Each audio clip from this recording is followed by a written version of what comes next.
Assalamualaikum warahmatullahi wabarakatuh. Innal hamdalillah wassalatu wassalamu ala Rasulillah wa ala alihi wa sahbihi wa man tabi'ahum bi ihsan ila yaumil qiyamah.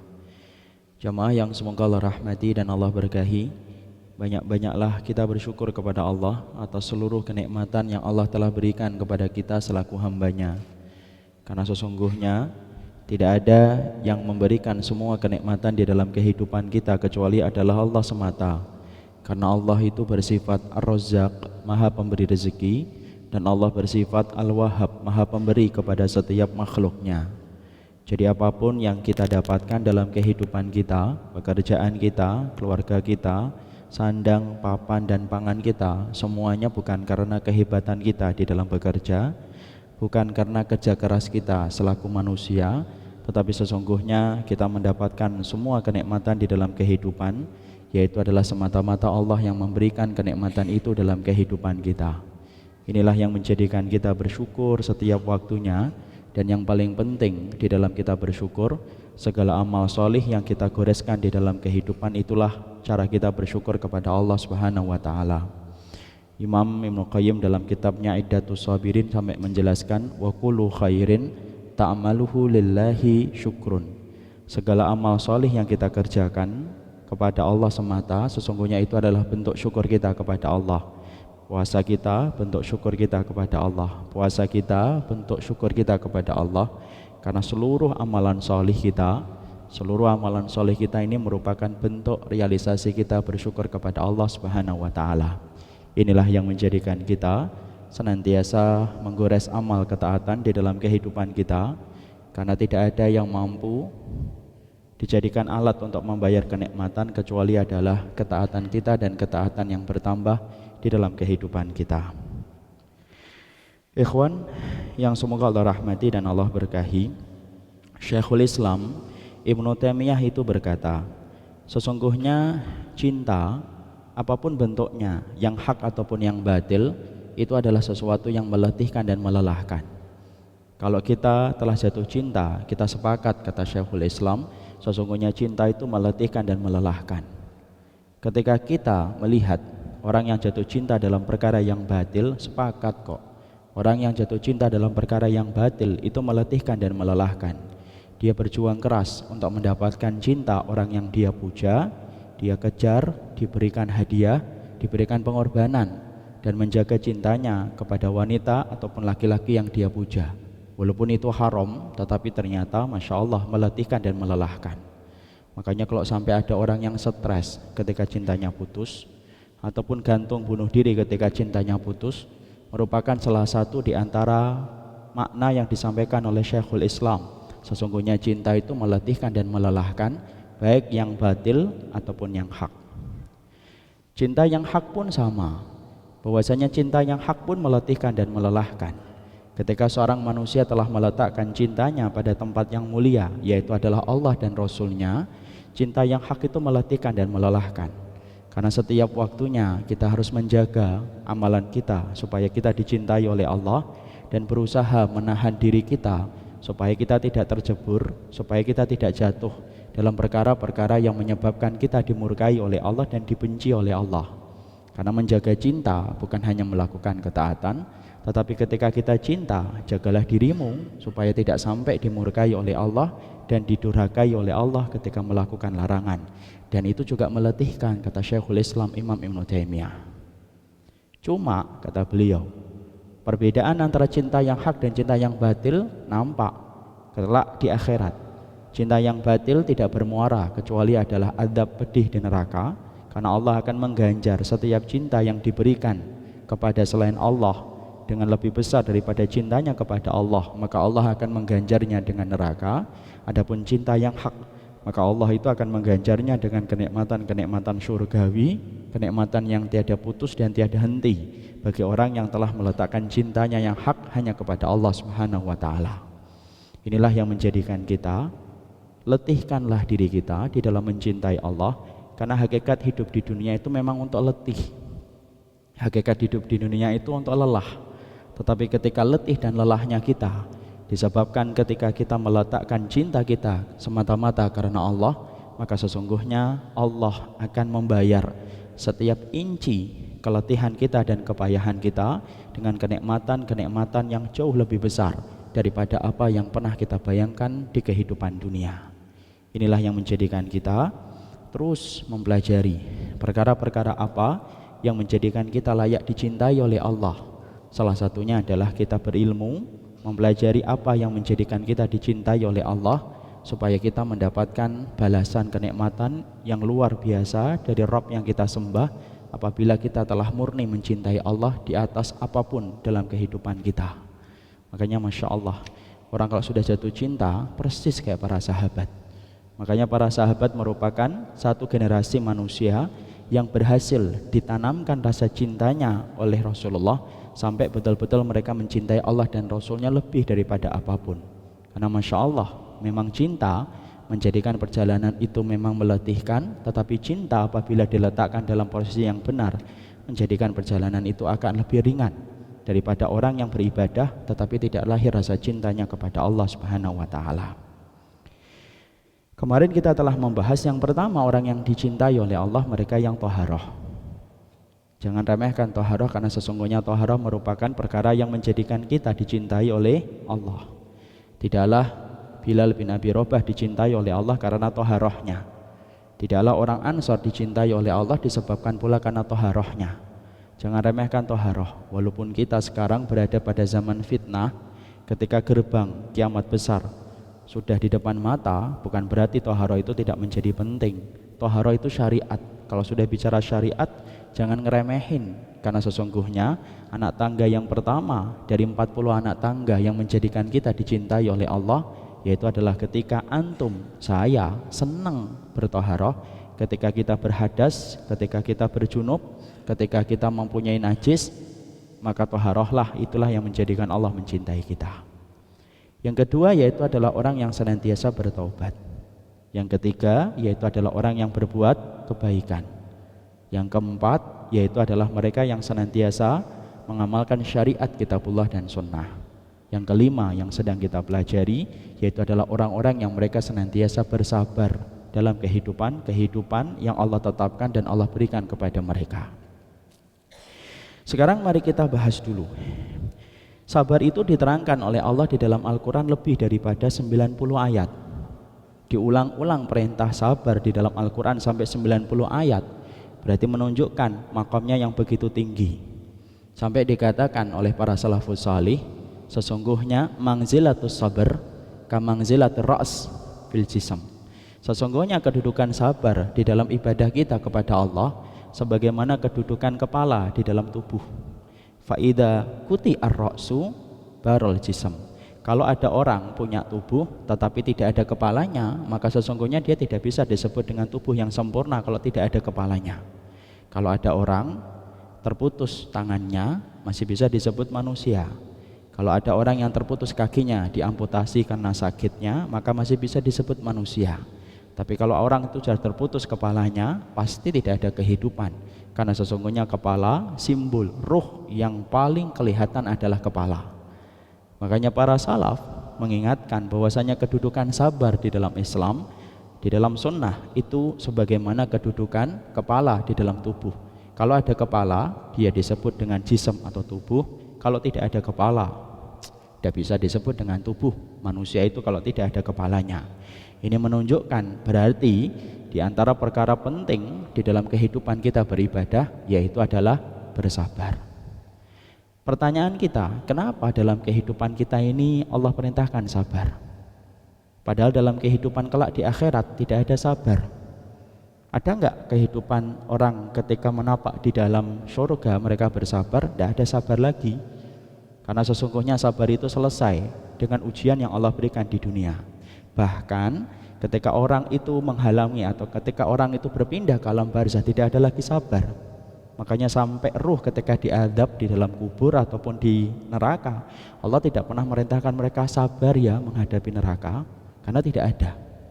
Karena syariat sabar itu hanya Allah berikan dalam kehidupan di dunia, tapi tidak untuk kehidupan di akhirat. Makanya Masya Allah, kenapa Allah berikan perintah sabar di dunia dan betul-betul hilang syariat itu ketika kita telah meninggal dunia. Para ulama menerangkan, Setidaknya ada 3 perkara yang menjadikan kita akhirnya paham kenapa dalam kehidupan ini kita harus bersabar. Yang pertama, hakikat dunia. Sebagaimana para salaf itu berkata, innama ju'ilat dunya lil fitani wal masaib fa'idu lahu bisabr. Karena sifatnya dunia itu memang diciptakan oleh Allah untuk menjadi tempat dan ruang segala macam ujian dan musibah.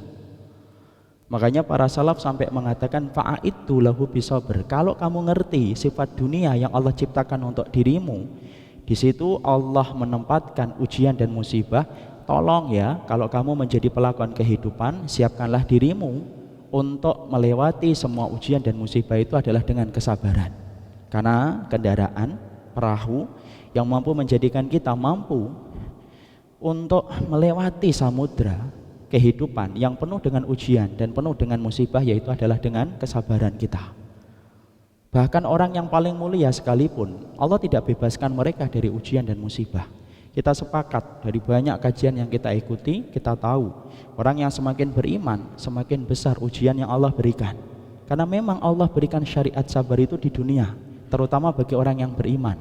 Karena hakikatnya, Masya Allah, sesungguhnya dunia itu diciptakan oleh Allah menjadi tempat ujian dan tempat musibah. Siapapun hari ini yang sering berkata, saya tidak ingin deh dalam hidup ini mendapatkan ujian, tidak mungkin.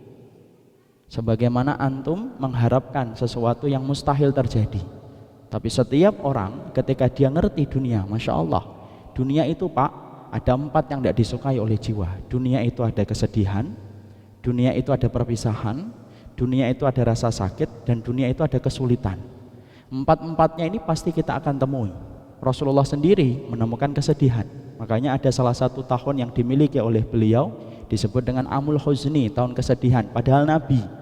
Kenapa? Karena memang sifat kehidupan itu ada kesedihan, ada perpisahan. Bukankah Nabi berpisah dengan Khadijah? Bukankah Rasulullah SAW berpisah dengan Ja'far? Bukankah beliau berpisah dengan Hamzah? Kenapa? Dunia itu tempat perpisahan. Di situ ada rasa sakit. Bukankah Nabi, kita sudah sering mengkaji, Nabi itu diberikan sakit oleh Allah 2 kali sakitnya kita. Sakaratul mautnya Nabi 2 kali sakaratul mautnya kita. Bahkan Imam Qurtubi dinukil kembali oleh Syekh Utsaimin dalam Riyadhus Shalihin juz yang keempat. Sakitnya Nabi itu 2 kali sakitnya kita, dan sakaratul mautnya Nabi itu 2 kali sakaratul mautnya kita. Padahal harusnya secara logika kita yang lemah iman dan lemah ilmu, orang yang paling berhak untuk mendapatkan kenikmatan hidup tanpa sakit dan tanpa perih ketika sakaratul maut itu Nabi. Itu kan kita, bukan menurut Allah. Tapi Masya Allah, Nabi pun merasakan sakit.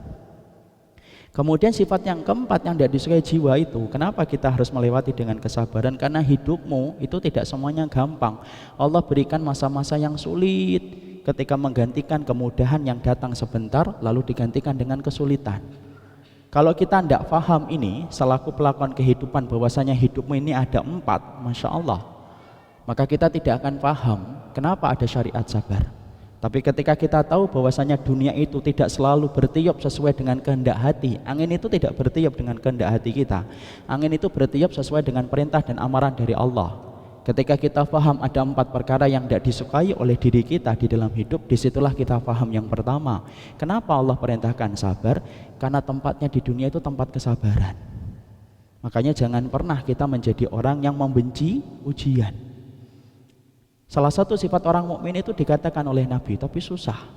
Tapi semoga kita termasuk di antara orang yang mengasah terus. Sampai Nabi mengatakan di dalam silsilah ahadits as-sahihah disebutkan, salah satu tanda keimanan itu apa? Mencintai ujian. Sampai Nabi bersabda, fa inna ahadakum la yafrahu bil bala'i kama yafrahu ahadukum birrakhai. Ada loh di antara kalian, kata Rasulullah, yang tingkat imannya begitu tinggi, saking tingginya iman yang dia miliki, dia itu senang banget dengan ujian. Sebagaimana orang yang lemah iman ketika secuil dan seujung kuku imannya, dia itu senang dengan rohok. Rohok itu kemewahan kalau mendapatkan dunia. Kalau kita ini kan senang dapat 100.000, 200.000, 300.000. Tetapi Rasulullah SAW memberikan sifat, ada orang yang betul-betul beriman sampai saking tingkat imannya yang kuat dan tebal, mereka itu mencintai setiap ujian yang datang dalam kehidupannya. Sampai Nabi mensifati pecinta ujian. Karena Rasulullah mengatakan fa inna ahadakum la yafrahu bir bala'i kama yafrahu ahadukum birraha. Kenapa sih mereka senang dengan ujian? Mereka ngerti kok memang dunia itu tempat ujian. Dan ini merupakan sesuatu yang menjadi barometer iman.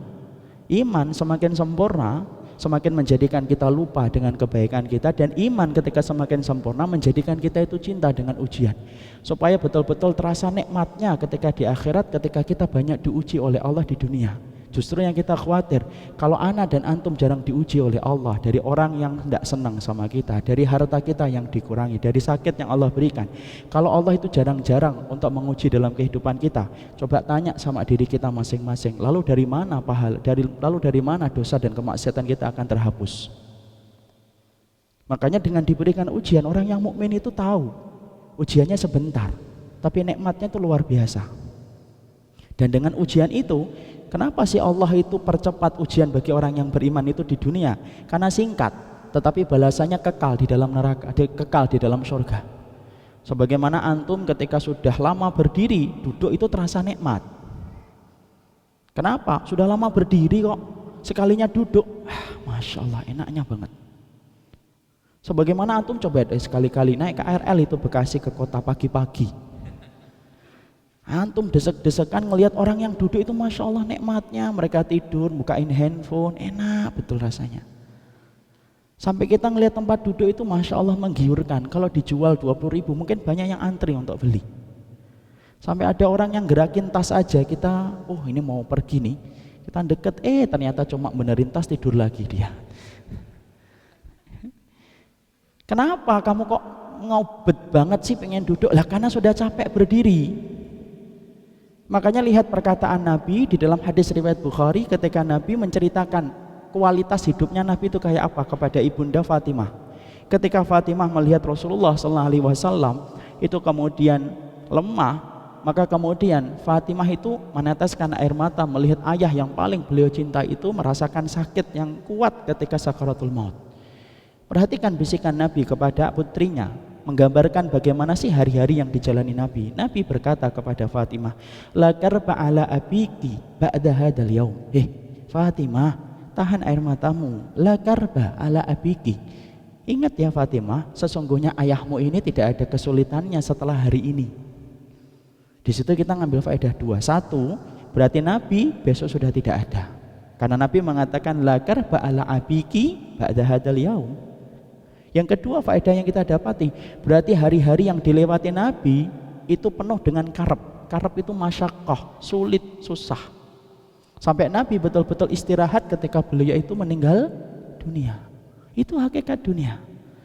Kalau hakikat dunia diciptakan oleh Allah dengan warna yang Allah pilihkan untuk kita, dan tidak semua warna itu disenangi oleh jiwa kita. Kalau kita tidak punya kendaraan bernama sabar, kita menjadi orang yang paling stres dalam kehidupan di dunia. Makanya orang yang beriman, kehidupan mereka dengan orang kafir itu beda. Kenapa? Orang kafir tidak punya konsep sabar. Orang-orang mukmin, Masya Allah, mereka punya konsep sabar. Makanya Masya Allah, saya pernah membandingkan dua negara. Satu Korea Selatan, yang satu Mauritania. Bapak tahu Mauritania? Tempat yang menjadi tempatnya sebagian adik-adik kita sekarang belajar. Di sana ada salah satu tempat yang namanya Singkit. Salah satu tempat berasalnya ulama besar Syekh Singkiti yang mengarang dan menyusut kitab Adwaul Bayan.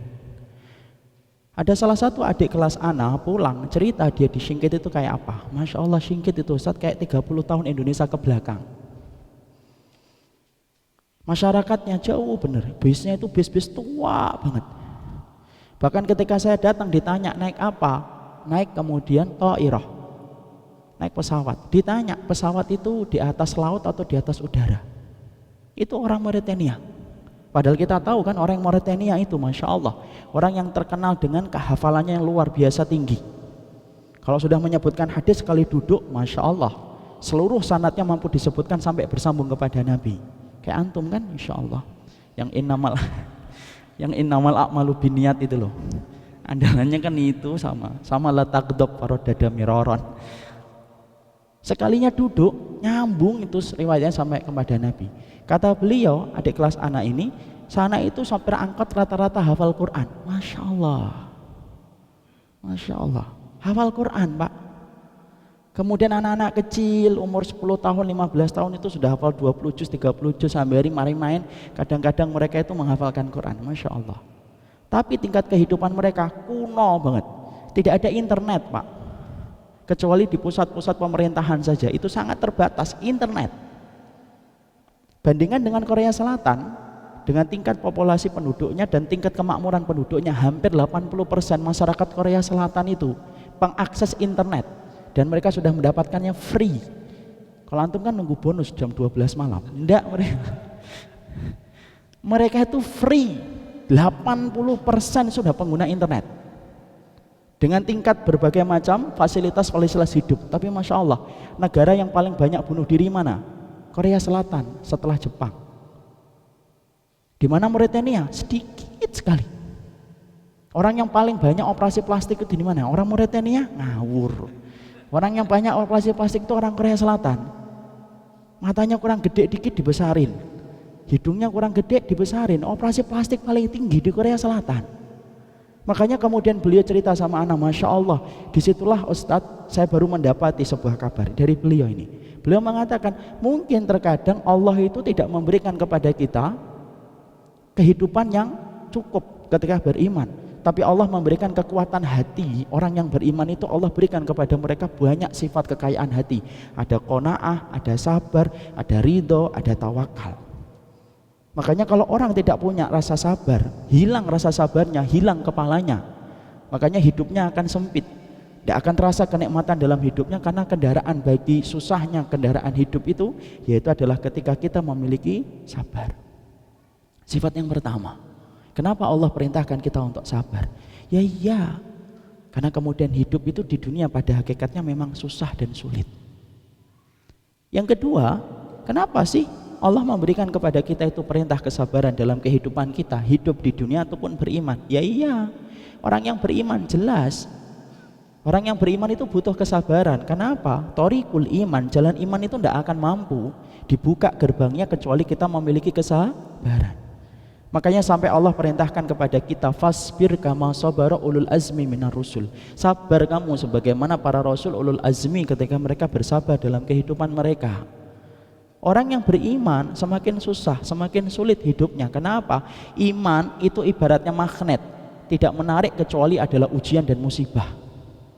Semakin beriman semakin susah, semakin beriman semakin sulit. Karena apa? Selalu di dalam kita itu berilmu dan beramal itu selalu ada kesabaran. Makanya perhatikan kan, dalam usul salasah, sempurnanya kehidupan seorang mukmin itu 4. Dia berilmu, dia beramal, dia berdakwah, dia bersabar. Karena apa? Karena memang memegang iman itu merupakan sesuatu yang susah dan sulit. Makanya dalam surat Al-Asr di akhir ayatnya Allah berfirman, wa tawasau bil haqqi wa tawasau bis sabr. Kenapa kata al-haq itu lebih didahulukan daripada kata sabr? Karena orang yang berjalan di atas kebenaran itu belum tentu sabar sampai dia mati. Makanya kata sabr ini Masya Allah terakhir. Kenapa? Karena banyak orang yang berguguran ketika dia menjalankan kebenaran. Berapa banyak orang yang dulunya taat bersama kita belum tentu hari ini taat bersama kita, karena susahnya dalam kesabaran. Berapa banyak orang yang bicara tentang yang hak berapi-api, orasinya orasi yang luar biasa, tapi ketika mendapatkan ujian belum tentu dia menjadi orang yang bersabar. Iman magnet ikhwan, tapi yang ditarik bukan kemudahan hidup dan kenikmatan fasilitas hidup. Iman itu ibarat magnet, yang ditarik itu ujian dan musibah. Yakin deh, semakin beriman itu semakin banyak ujian yang datang dalam kehidupan kita. Kita ambil contoh ikhwan, saya ambilkan contoh 2. Ada seorang ikhwan yang baru belajar, contoh. Dia belajar, dia mencoba untuk mengkoreksi dirinya. Saya koreksi deh apa yang salah dalam hidup saya. Dia ngaji. Apa yang terjadi kalau kemudian dia ngaji? Akhirnya dia tahu, oh dayus. Oh ada laki-laki itu yang disebut oleh Allah dan Rasulnya dengan dayus. Alladzi yukirul khabis fi ahlihi, yang membiarkan kemaksiatan terjadi di dalam keluarganya. Maka dia ketika pulang sedih. Kenapa? Dia lihat istrinya tidak menutup auratnya. Masya Allah, sedih. Dia sampaikan nasihat, ditolak sama istrinya dengan berbagai macam alasan. Malamnya dia nangis karena dia takut bahwasanya dia akan menjadi dayus di hadapan Allah yang tidak diajak bicara oleh Allah. Tapi dia juga bingung, menyampaikan ini kepada istrinya itu gimana caranya, karena istrinya menolak apa yang dia sampaikan. Pergi ke kantor, maka dia pikirkan bagaimana istrinya yang tidak menutup aurat.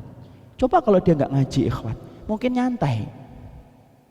Mungkin dia tidak memikirkan istrinya yang terbuka auratnya, terlihat rambutnya, dipuji sama teman-temannya, tambah cantik, tambah langsing, tambah kurus.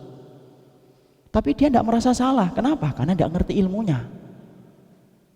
Masya Allah, berarti ada orang yang tidak berilmu, sebelum tidak berilmu dia nggak nangis, dia nggak sedih. Tapi setelah dia berilmu justru malah sedih. Kenapa dia sedih? Karena memikirkan istrinya, yang ternyata istrinya itu kemudian tidak menutup auratnya dan tidak memakai hijab. Di situ kita paham kan? Iman itu ibaratnya magnet, akan narik segala macam ujian. Orang yang tidak ngerti tentang riba nyantai ketika dia belum paham tentang riba. Coba kalau kemudian dia paham tentang riba, Masya Allah, mungkin dia pusing tiap malam memikirkan bagaimana ini, bagaimana dengan keluarga saya kalau saya meninggalkan pekerjaan ini. Terus akhirnya yang tidak pernah pikiran, tidak pernah tidur jam 12 malam, tidur sampai jam 1, jam 2 malam karena memikirkan kalau saya betul-betul harus keluar, terus gimana rezekinya saya. Berarti orang yang berilmu, orang yang beramal, bukan berarti akan mudah. Allah sulitkan. Karena apa? Allah ingin tahu sejujur apakah kita ketika telah mendapatkan ilmu sampai kita diuji oleh Allah. Itulah harga iman.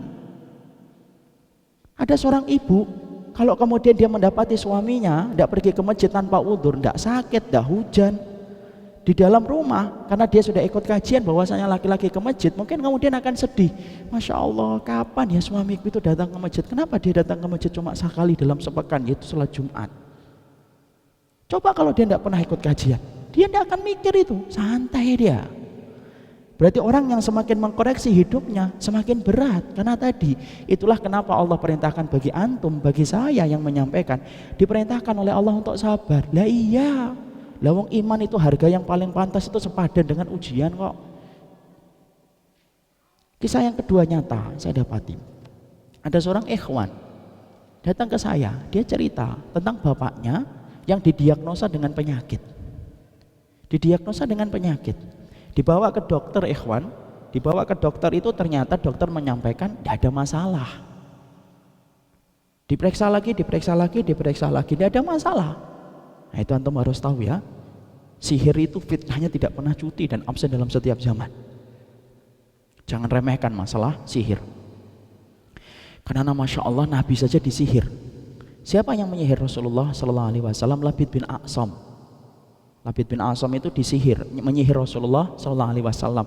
Fi mushtin wa musyaqatin, dalam rambut yang diikat di dalam sisir tua, dilempar itu ke sumur tua. Apa sihir yang mengenai Nabi? Sihir yang mengenai Nabi adalah Nabi merasa sudah mencampuri istrinya, padahal istrinya sudah lama tidak dicampuri dan tidak diberikan nafkah batin oleh Rasul. Kata Abdullah bin Mas'ud, itu sihir yang paling berat. Makanya Masya Allah, hati-hati terhadap sihir. Setiap orang yang memandang kita tidak semuanya dengan mata ridho, tapi ada orang yang memandang kita dengan mata kebencian. Kalau mata benci punya ilmu, ditahan diri. Tapi kalau mata benci tidak punya ilmu, dia pergunakan segala macam cara. Bapak tadi terkena sihir, akhirnya kesimpulannya ini kena sihir karena diperiksa, di scan, apa itu yang dimasukkan ke dalam itu, endoskopi, tidak ada masalah. Dibawa pulang, akhirnya dia punya kedua kakak. Dua kakaknya lebih kaya daripada dirinya. Dua kakaknya ngeyel, dibawa ke tukang pinter. Beliau karena sudah ngaji, ngerti itu tempat kesyirikan, ngomong di ruqyah aja lah. Ndak, sudah kita bawa, ini ada orang pinter yang cepet. Ketika dia memaksa untuk membawa ayahnya, ndak boleh. Kedua kakaknya bilang sama dia sesuai dengan ceritanya beliau, lah wong kamu selama ini juga cuma membantu bapak dengan doa doang kok, yang membiayai kita, udah kamu nggak usah ini, yang ngikut aja, yang penting bapak sembuh. Nangis Pak, dia cerita ke masjid itu ketika habis kajian, nangis dan betul-betul nangis. Masya Allah, saya ketika memberikan kepada beliau nasihat, pulang mikir satu saya, coba kalau bapak tadi tidak ngaji, kira-kira nangis atau tidak nangis? Ya tidak nangis. Mungkin dia kira bahwasanya kayak kedua kakaknya yang dibawa ke orang pinter itu merupakan hal yang tidak apa-apa, yang penting sehat, kan gitu. Justru karena dia ngaji, nangis, tumpah air matanya. Disitulah kita katakan tadi, para ulama sampai mengatakan iman, Masya Allah, iman itu magnet yang menarik semua ujian dan musibah. Makanya Allah syariatkan antum ketika hidup di dunia, ketika Allah perintahkan antum untuk beriman, antum diperintahkan untuk sabar. Sampai Allah letakkan kata sabar setelah kata al-haq, wa tawasau bil haqqi wa tawasau bis sabr. Karena antum ketika menapaki jalan ketaatan dan menapaki kebenaran, belum tentu kita ini sabar. Dan banyak orang yang berguguran di dalam jalan kebenaran. Jadi Masya Allah, ini yang kedua, alasan yang kedua. Kenapa sih dalam kehidupan dunia kita ini diperlukan kita untuk sabar? Iya, semakin kita beriman, semakin kita kemudian memerlukan kesabaran. Yang ketiga, kenapa dalam kehidupan dunia ini Allah perintahkan kita untuk sabar? Yang ketiga alasannya, yaitu adalah karena Allah itu ciptakan musuh bagi orang yang beriman. Bukan hanya ujian, tapi juga Allah ciptakan musuh. Mana ayatnya bahwasanya Allah itu menciptakan musuh bagi orang yang beriman? Surat Al-An'am 112. Wa kadzalika ja'alna likulli nabiyyin aduwan syayatinal insi wal jinni yuhi ba'dhum ila ba'din zahrufal qawli gurura. Allah katakan, dan kami telah persiapkan bagi para nabi itu musuh. Masya Allah. Wa kadzalika ja'alna, yang membuat itu Allah di atas arsy-Nya. Kalau kami dapati ada nabi dan rasul dan orang yang mengikuti nabi dan rasul, dalam tafsir Imam Ibnu Katsir, maka kami yang akan ciptakan bagi mereka para nabi dan para rasul, kami sediakan, ja'alna, kami sediakan, kami adakan aduan, musuh, syayatinal insi wal jinni, setan dari kalangan jin dan kalangan manusia. Itu Allah siapkan musuh. Dan ternyata musuh yang Allah siapkan bagi orang yang beriman itu dua, yaitu adalah setan dari kalangan jin dan setan dari kalangan manusia. Kalau kemudian kita menghadapi dua ini tidak memiliki kesabaran yang penuh, semata-mata berharap ridhonya Allah Subhanahu wa taala, pasti kita ini akan digebuk betul dan kita akan kalah. Tapi sabar yang bisa mengalahkan mereka berdua. Kenapa? Sabar itu pedang yang tidak pernah berkarat, pasukan yang tidak pernah kalah, benteng yang kokoh, dan kemudian sesungguhnya sabar itu bagaikan kuda yang tidak pernah sakit. Itulah sabar. Karena kita tidak mungkin mengalahkan dua ini kecuali adalah dengan kesabaran. Sampai di dalam Iddatus Sabirin, Imam Ibnu Qayyim mengatakan, kamu tidak akan mampu mengalahkan musuh-musuh yang Allah siapkan ketika kita menapak jalan menuju kepada Allah, kecuali adalah kamu memiliki kesabaran. Makanya modalnya para nabi itu yang pertama apa selain ikhlas? Sabar. Makanya kalau kita merunut ini dalam sebuah hadis Rasulullah, Nabi sampai mengatakan al-mu'min baina khamsi syada'id. Orang mukmin itu musuhnya ada 5. Orang mukmin itu musuhnya ada 5, kata Rasulullah. Jadi kalau 2 tadi yang disebutkan oleh Allah lebih diperinci oleh Nabi. Al-mu'min baina khamsi syada'id. Orang mukmin itu di antara 5 musuhnya. Siapa 5 musuhnya yang Allah ciptakan dan Allah sediakan bagi orang yang beriman? Yaitu adalah 1, mukmin yahsyuduhum. Yang pertama, mukmin yang hasad. Mukmin yang hasad. Jadi ternyata yang pertama yang disebutkan oleh Nabi itu mukmin yang hasad. Ada orang-orang yang tidak suka dengan antum, teman-teman sama-sama kemudian berislam, beriman, tapi tidak suka sama antum. Kemudian dia mengurangi hak dan kewajibannya kepada antum, dihujat, dicela, difitnah. Memang semacam itu, karena memang musuh yang pertama itu apa? Mukmin yahsyuduhum. Kalau kita menanggapi sebagaimana itu apa sih? Tenang, dia akan mengurangi kedudukan kita di hadapan Allah. Tapi Nabi menyebutkan yang pertama itu apa? Mukmin yang hasad. Kalau kita tidak sabar, Masya Allah, kita ini akan menempeleng setiap orang yang tidak suka sama kita. Tapi karena kita ini punya kesabaran, Masya Allah, sebagaimana sabarnya Nabi ketika menghadapi kaum munafik kan, ya memang sabar. Kalau kita menghadapi orang-orang yang hasad, hatinya busuk, hatinya buruk kepada kita tidak selamat dari lisannya, tapi orang kafir itu selamat dari lisannya. Mana ada orang lisannya itu menyelamatkan orang kafir, tetapi orang mukmin tidak selamat dari lisannya. Emang kita kira apa kehormatan seorang mukmin itu lebih murah daripada bawang merah dan bawang putih? Kehormatan seorang mukmin mahal harganya di sisi Allah. Tapi mau di apa? Ada mukmin yang hasad, yang mana kemudian mereka bisa menjadi musuh bagi antum, bagi fulan orang yang beriman, bagi fulanah yang beriman, dan bagi kita semuanya. Mukmin-mukmin yang hasad. Antum menyampaikan yang hak, tidak disukai sama orang, itu wajar.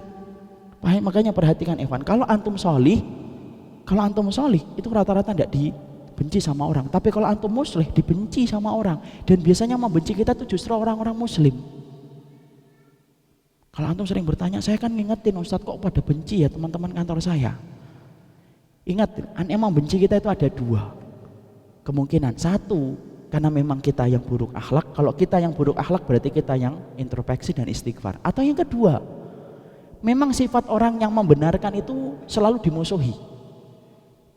Memang gitu. Makanya Nabi ketika beliau menjadi solih, ketika beliau solih untuk dirinya, beliau tidak minum khamar, beliau tidak nyembah berhala, beliau tidak berjudi, beliau tidak berzina. Itu solih Nabi.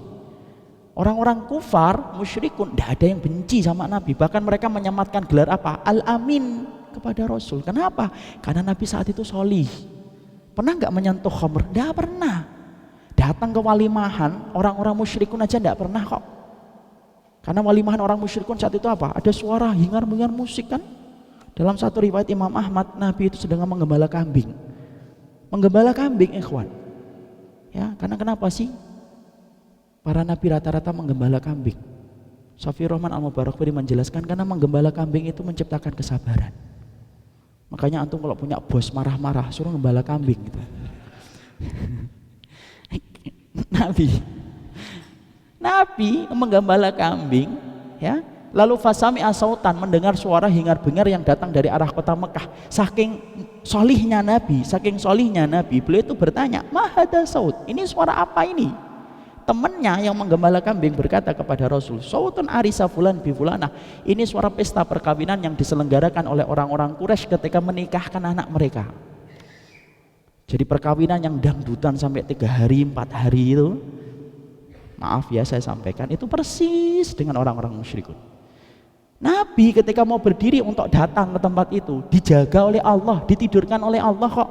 Fajalan nu'asa fi ainihi. Allah jadikan matanya Rasulullah itu berat dan gak mampu untuk membuka, dia tidur di bawah pohon. Tidak ada yang membangunkan Nabi. Walam yuqiduni illa min harrati syamsi. Tidak ada yang membangunkan saya saat itu kecuali terpaan matahari mengenai wajahku. Tuh loh, saking bersihnya telinga Nabi, matanya Nabi, lambungnya Nabi, karena solih. Dibenci oleh orang musyrikun? Tidak. Tapi ketika perintah wahyu diturunkan kepada Nabi supaya Nabi kemudian mendakwahkan kebenaran, menyampaikan kebatilan, baru Nabi itu kemudian dibenci. Ketika kapan? Menjadi muslih. Apa bedanya solih sama muslih? Solih Pak, yaitu adalah untuk diri kita sendiri. Muslih, bagaimana kita membenarkan apa yang salah. Kadang-kadang kita sudah lembut, sudah halus, tapi tetap dibenci. Kalau kita dibenci ketika kita menyampaikan, akhlaknya sudah kita jaga, perkataannya sudah selembut mungkin, kita memilih waktu yang tepat, kok tetap dibenci? Ya memang begitulah, karena ada mukmin yang hasad yang tidak suka ketika antum menyampaikan kalimat kebenaran. Tidak usah jauh-jauh Pak, beberapa hari yang lalu saya ngingetin, saya makan lontong. Tukang lontong itu musiknya dangdut keras banget, dan sudah sering sekali. Ya, saya ngingetin, Mas, nanti kalau mati mau nggak didengerin dangdut kayak gini? Mau diganti Quran kan enak didengarkan bareng-bareng, saya bilang. Langsung yang biasanya ketawa-ketawa itu marah. Padahal saya itu udah ngomongnya pelan-pelan banget, tidak ada orang. Ngomongnya apa? Belum tentu yang baik itu baik hatinya, belum tentu yang jahat itu jahat hatinya. Iya saya tahu, tapi ini kan bukan masalah hati, ini masalah dangdut. Udah enggak apa-apa dangdutan, kenapa sih? Enggak usah ngurusin, coba. Padahal saya pelanggan dia loh.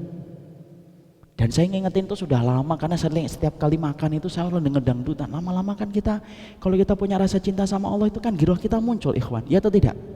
Antum kalau cinta sama Allah, girohnya harus muncul loh. Giroh itu apa? Rasa cemburu karena Allah. Rasa cemburu itu apa? Antum enggak rela ketika aturannya Allah yang antum cintai direndahkan sama orang kan? Itu giroh namanya.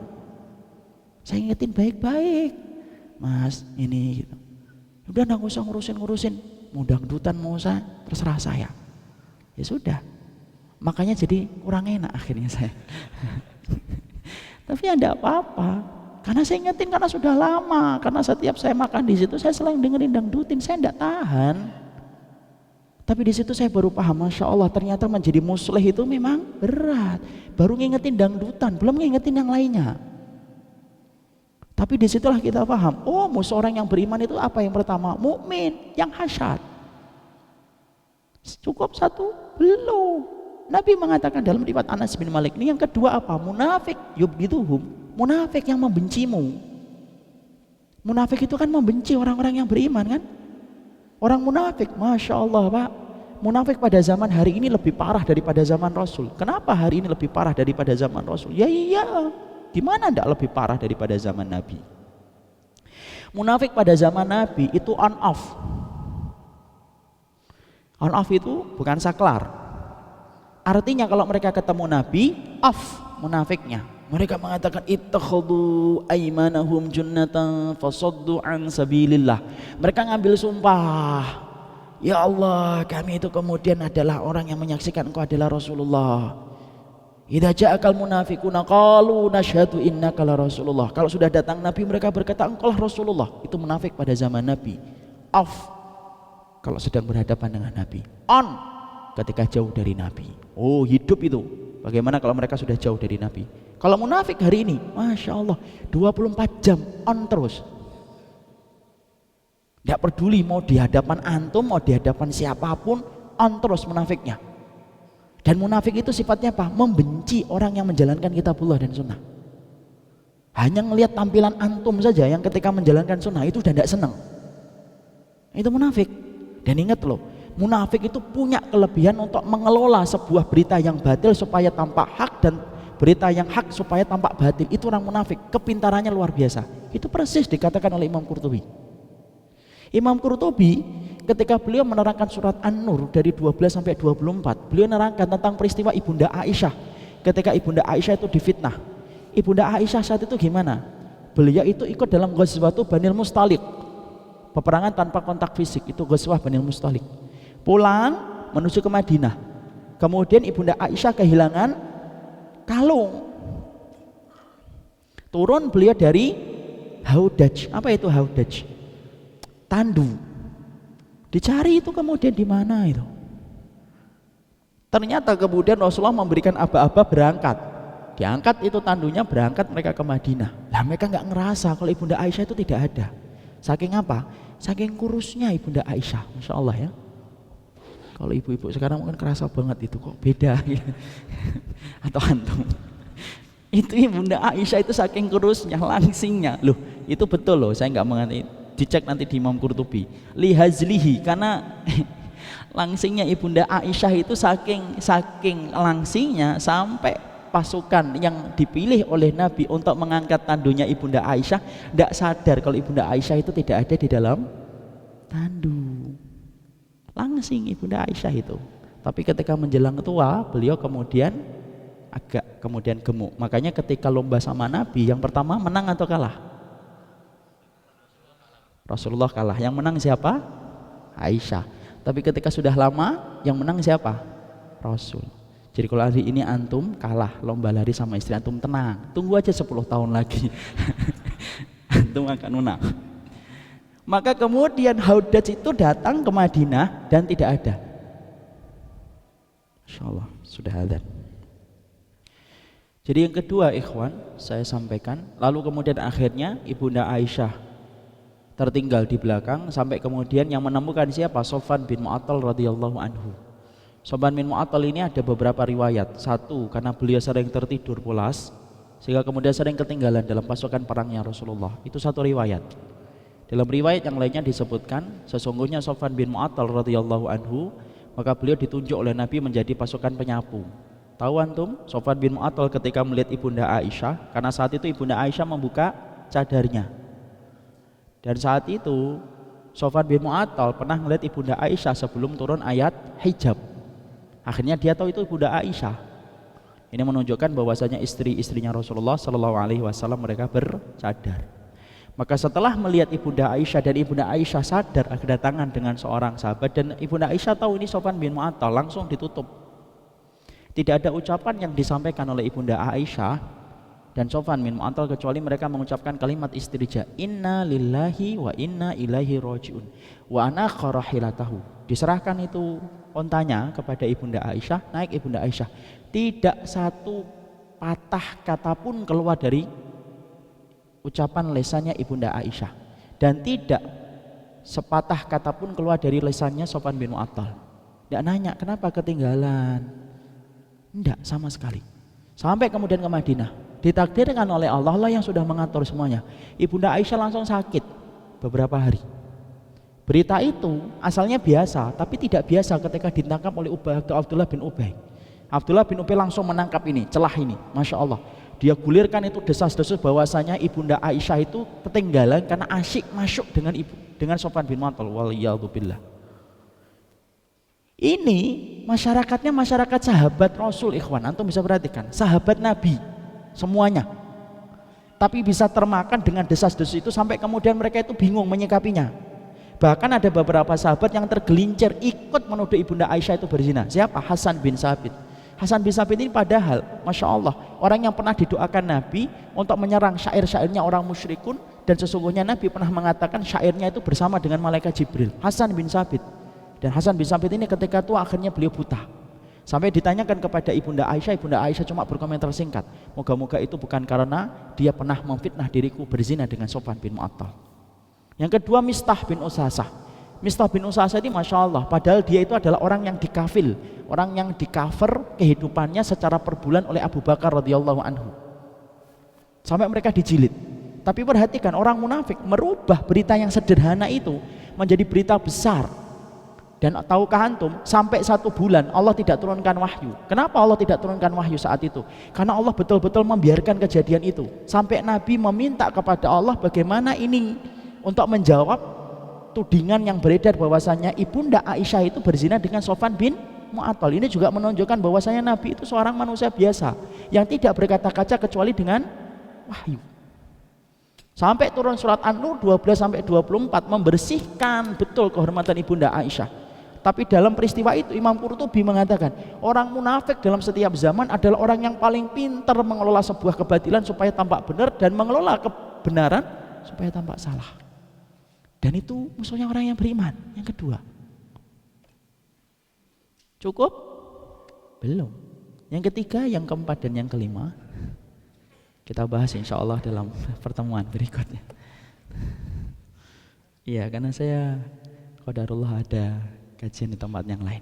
Saya yakin kan, kita tadi belajar apa? Sabar. Nanti kemudian sabar, diamalin dong. Kemudian belajar sabar. Tapi saya singkatan yang ketiga, nanti kita jelaskan lebih lanjut. Yang ketiga apa musuh orang yang beriman? Yaitu adalah kufar yuqatilunahum, orang kafir yang memeranginya. Yang keempat, al-ahwa tunazi'uhum, hawa nafsu yang menyeret-nyeret kita untuk meninggalkan ketaatan. Yang kelima, yaitu adalah wasyayatin tudilluhum, setan yang menyesatkan orang-orang yang beriman. Insya Allah. Apa itu kelanjutannya dan yang lainnya? Insya Allah nanti kita akan lanjutkan dalam kajian kita 1 bulan lagi kalau Allah menakdirkan kita untuk bertemu. Tidak ada pertanyaan? Tidak ada pertanyaan? Alhamdulillah tidak ada pertanyaan. Kenapa? Besok pekan keberapa? Pekan keempat. Pekan